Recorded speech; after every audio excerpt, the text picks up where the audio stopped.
Ada orang zikir nangis, ya. Ada orang zikir merinding-merinding. Ada orang zikir berteriak-berteriak. Ada orang zikir pingsan. Ada yang zikirnya sembari bergerak. Namanya ar-raqs was-sama. Di Turki disebut sema. Itu di Mesir masih ada nggak tuh? Masih ada ya? Thariqah Siddiqiyah masih begitu ya? Tijani masih begitu. Syazili juga. Oh, beda dengan Syaziliani berarti. Kenapa zikir bisa lembut, bisa keras, bisa berteriak? Tadi kita udah bahas di Masjid Al-Muqaddis sebagiannya. Mungkin yang ikut kita ulang di sini.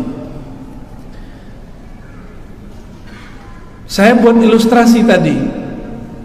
Kalau Bapak nonton bola, bolanya mau gol, mulutnya dikunci, gimana Pak? Itu efeknya gimana? Bapak pikir gimana? Gitu ya, benar ya?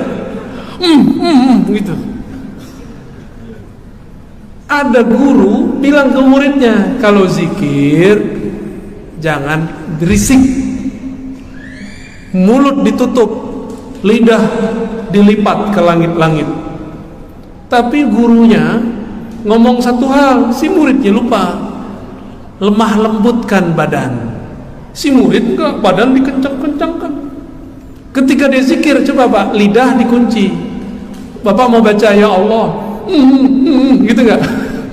Maka ada orang zikir, kayak orang kesurupan Pak. Itu bukan kesurupan setan, kesurupan asma. Kalau kesurupan asma perlu diruqyah enggak? Yang ngeruqyah perlu diruqyah. Berarti dia enggak mengerti. Antum kalau enggak ngerti, orang ini lagi disentuh oleh nama Allah atau disentuh oleh setan, berhenti ngeruqyah. Berarti jangan-jangan di badan antum ada iblis. Akhirnya nuduh orang ahli zikir kesurupan. Berarti basirohnya belum kebuka ngeruqyah orang. Ruqyah, apa arti ruqyah? Menaikkan, tadinya dia hina, kesurupan ke orang gak jelas, dikembalikan kesadarannya. Ini orang super sadar, dia sedang zikir, sedang asik dengan zikrullahnya. Beda kalau orang kesurupan asli Pak. Itu yang ngerti itu bisa merasakan di kolbunya. Nah kalau lo ngerti gitu, berhentilah praktek-praktek yang berbahaya. Ntar setannya pindah ke antum semua. Itu kejadian sudah. Ada satu rumah, udah masuk YouTube seingat saya, menyimpan kaligrafi nama Ashabul Kahfi. Ashabul Kahfi itu nabi Pak semua, bukan rasul, itu nabi. Siapa nama ini? Maksalmina, Tamlikha, kayak nama orang India ya, kayak lagu India, itu. Itu nama wali Pak, kalau minimal di zaman ini, nama nabi di zaman itu. Orang kesurupan di rumah, setan masuk. Setan tuh pengennya nama-nama Allah, nama kekasih Allah dihina gak? Malangnya peruqyahnya tidak mengenal ma'rifatus syayatin, gak tahu ilmu ma'rifat setan. Jadi setan tuh ada ma'rifatnya, biar gak jadi setan. Walhasil orang kesurupan tuh ngomong, dia tunjuk, dia lagi kesurupan jin jahat, setan, ditunjuk-tunjuk nama Ashabul Kahfi, akhirnya disuruh hancurkan. Senyum nggak setan setelah itu?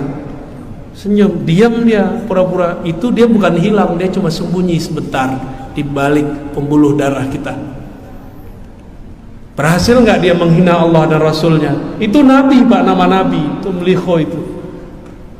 Dihancurkan, dipukul-pukul itu kaligrafinya, betul nggak? Nah, kalau nggak ngerti-ngerti amat, berhentilah beruqyah ya. Tobat kepada Allah, cari lagi ilmunya. Ilmu itu luas.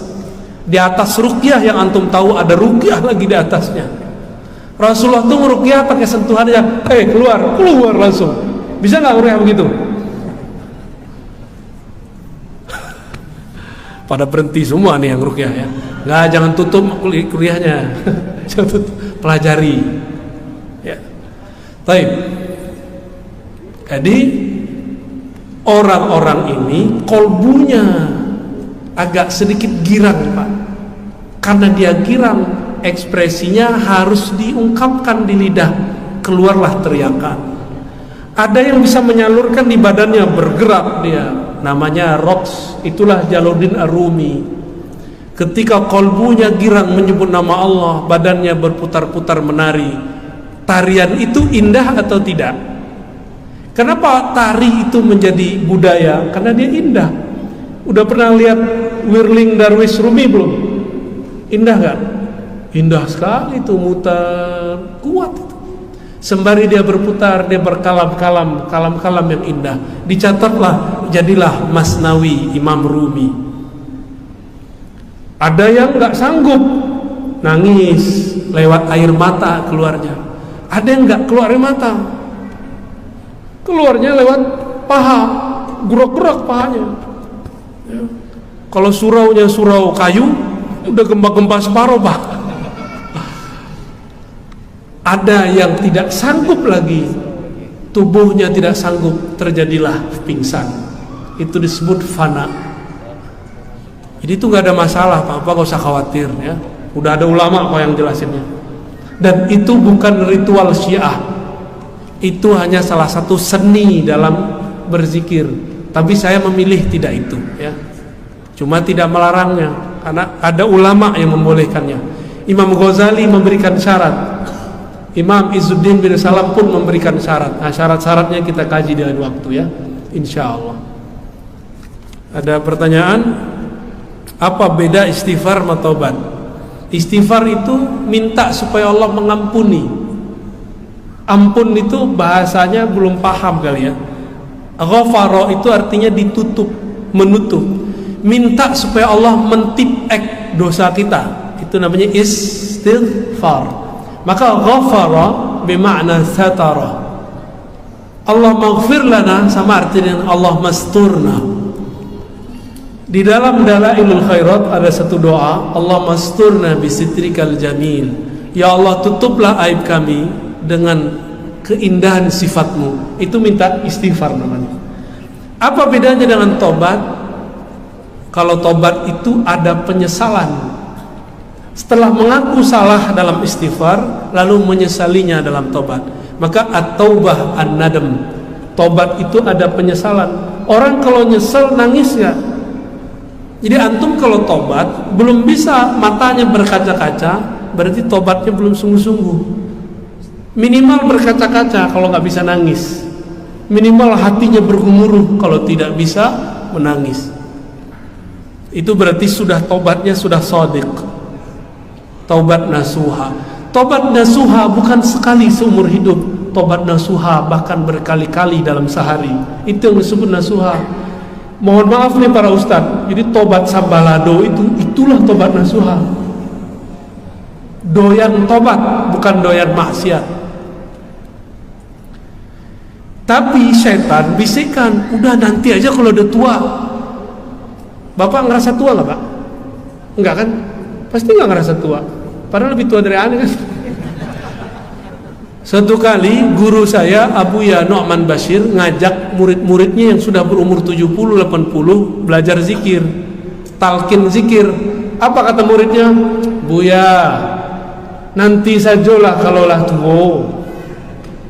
Umurnya 70. Ternyata dari umur 25 diajak sama gurunya, ayolah belajar zikir. Dari umur 25 mereka ngomong, Buya, nanti sajalah umur udah tua. Udah umur 70 masih merasa. Saya ini udah beruban, Pak. Udah ada ubannya. Maka kalau saya bercermin saya takut-takut sendiri. Wah, udah tua juga gitu. Masih aman, Ustaz. Antum 30 ya? Masya Allah, wajahnya 35. Wajahnya berapa, Tad? 29. Kom sama Isyrun, waduh, 25. Bisa lagi nih. Baik. Itu bedanya ya. Istighfar itu kadang perlu diistighfarkan kembali, tapi kalau sudah tobat pasti dia nasuha. Maka tobat itu pasti nasuha, itu udah pasti. Apa arti nasuh? Tulus.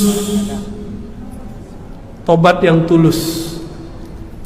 Orang yang suka mengakui dosanya kepada Allah di dunia, itulah yang disebut orang yang bertobat nasuha. Udah sering-sering ngaku kepada Allah. Ya. Teman? Khalas. Waduh. Yaudah, silakan diatur lah Ustaz. Ya, fadal. Langsung. Akhir ya. Baik. Kata beliau ini akhir marrah. Antum tahu enggak artinya? Taunya akhir kan? Marrahnya kursus sama Ustaz Anoh. Assalamualaikum warahmatullahi wabarakatuh. Yang dekat Pak, yang dekat mic-nya. Suara Bapak terlalu halus, lebih halus dari gadis. Terima kasih Ustaz telah menjelaskan mulai dari awal bagaimana para hadis ini dikenal sebagai hadis yang dirujukan kita hari ini. Kemudian juga tetap menjelaskan tentang akidah itu hadis sunnah wal jamaah. Alhamdulillah. Penjelasan ini mengingatkan saya untuk tadi tentang kajian-kajian yang pernah diajarkan kepada kami. Alhamdulillah ada dua hal yang kita ingin disampaikan. Yang pertama, kalaulah diajak tadi menjelaskan hadis ini dengan lupa dan sebagainya, dan dikaitkan dengan sekarang ini dengan yang dimulai dari kalangan kita masyarakat ini adalah Imam Albani. Siapa? Albani. Apa? Al-Nof. Albani Al-Nofi. Baik. Ya. Bagaimana siapa Albani ini dan bagaimana berpandangan Albani. Oke. Yang kedua, berbicara tentang paham al-Wahabi. Ini tentu mungkin sepengetahuan saya, paham ini juga dikembangkan dari sumbernya yang pertama Syekhul Islam sekarang Ibnu Taimiyah. Ibnu Taimiyah. Paham Wahabi ini juga menganut paham dan pemikiran Ibnu Taimiyah yang tadi digambarkan berupa akidah yang besar, tasbih, takfir dan sebagainya. Ini Ustaz, bagaimana kita bicara tentang Ibnu Taimiyah ini, pahamnya bagaimana dan siapa beliau ini? Saya kira Ustaz, dua hal saja. Terima kasih. Assalamualaikum warahmatullahi wabarakatuh. Di beberapa kitab yang lain disebutkan dalam rawinya ada fulan, rawi ini tidak sahih, rawi ini fi muskilah fi wa, gitu doang. Ini cuma nukil aja. Itu biasa teman-teman, ini biasa, ilmu standar. Ilmu standar orang belajar ilmu. Apalagi di zaman ini, semua nama-nama rawi, nama-nama periwayat yang kita tulis kayak tadi Al-Khallat, ya Ibn Khallat, ya, ada Ibrahim ibn Nafi', itu sudah ada semua, tinggal dicari, selesai. Namun kita tidak perlu untuk mentakhrij lagi. Antum masih kurang yakin dengan takhrij Imam Bukhari? Ini sahih kan nih?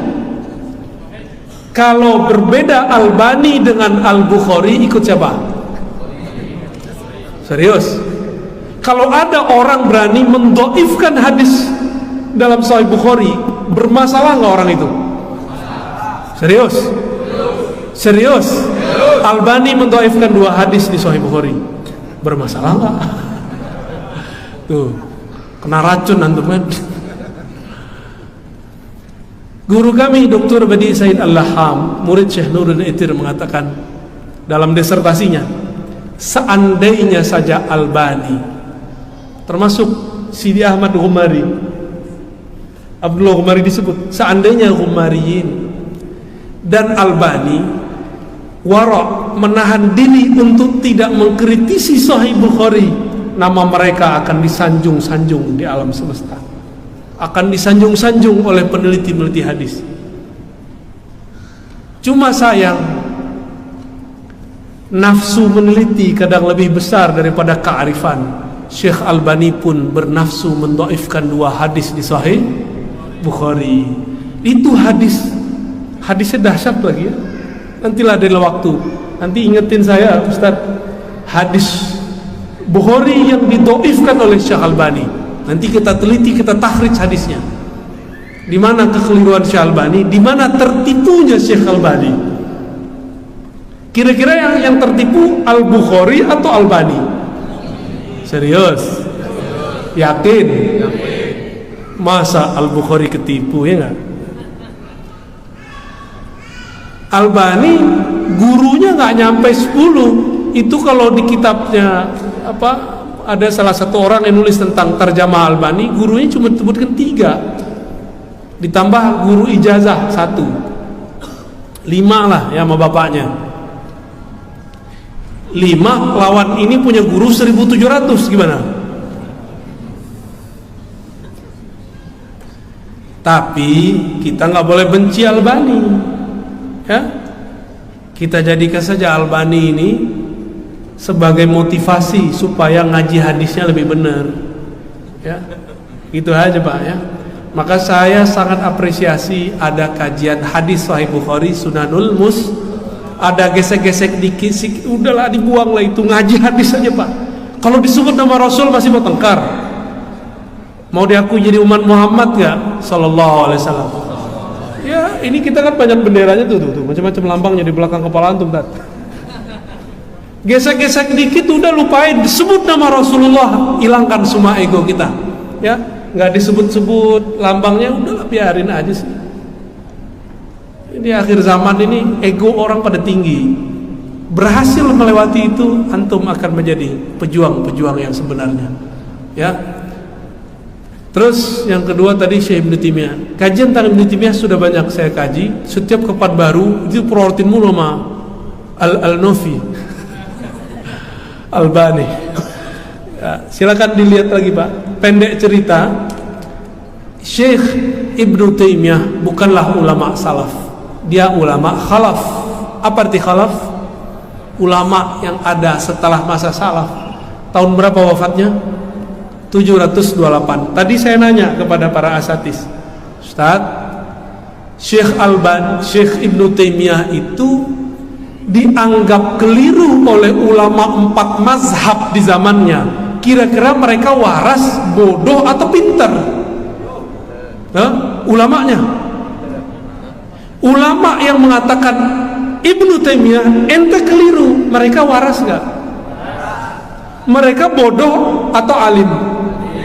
Mungkinkah 4 mazhab ini berkumpul untuk bodoh berjamaah? Mungkin nggak? Kan nggak mungkin. Ini ulama 4 mazhab sepakat untuk mengadili Syekh Ibnu Taimiyah. Ini ngomong bukan saya, tapi guru saya Syekh Hasan Hitu. Jadi waktu pengaruh Ibnu Taimiyah ini masih ada dalam pikiran dan dada saya, beliau ngomong begitu, dan itu kita ditunjuk-tunjuk tuh. Menurut kamu gimana? Di zaman Ibnu Taimiyah dia sudah dilaporkan oleh ulama, dipenjara karena fatwa-fatwanya yang menyimpang. Terus sekarang kamu ngikutin? Pusing juga kita ya ditanyain begitu sama beliau. Makanya saya tanya balik sama kita semua. 4 mazhab sepakat mengadili beliau. Mereka waras nggak? Waras. Karena mereka waras, Ibnu Taimiyah ini kemudian di-cut oleh mereka. Itu sebenarnya ya.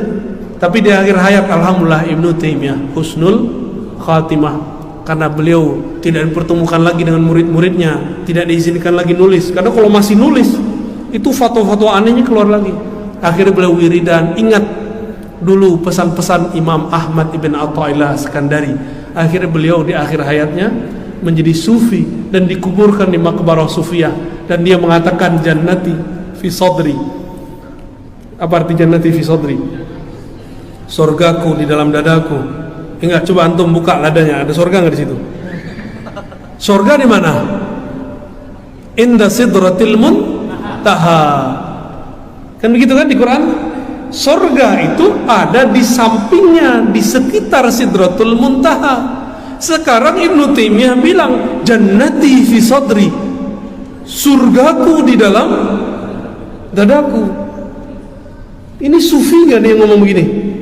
Hanya sufi Pak yang ngomong begitu. Terus mereka ntar ngomong apa nih, pikir Ibnu Taimiyah? Nggak mungkin. Ya udah, antum baca kitab Al-Wabilus Shayyib karya murid terbaik Ibnu Taimiyah, namanya Ibnul Qayyim Al-Jauziyah. Itu kitab tarekatnya Ibnu Qayyim, tarekat Ibnu Taimiyah. Itu kitabnya. Nggak percaya, baca kitab itu. Di sana ada cara berguru, adab bermursyid, faidah berzikir. Cuma sayang itu kitab belum diterjemah. Ya. Jadi karya tasawuf Imam Salafi, nah itu dia. Al-Wabilus Shayyib karya Imam Ibnul Jauzi yang sudah diterjemah Madarijus Salikin, tahapan-tahapan orang suluk. Siapa yang nulis? Ibnu Qayyim Al-Jauziyah.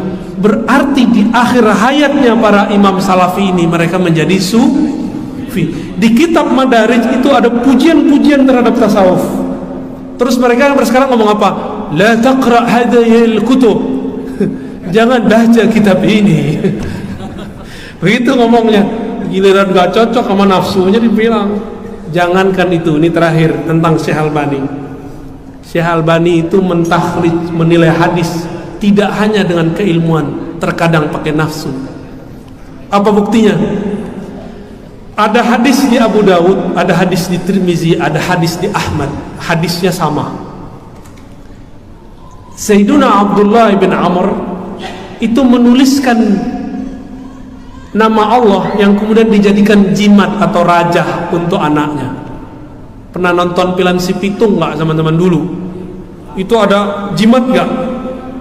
Jimat gede itu ya, mirip-mirip itu apa namanya, bukan X-Men, itu apa namanya, Avenger, tapi beda.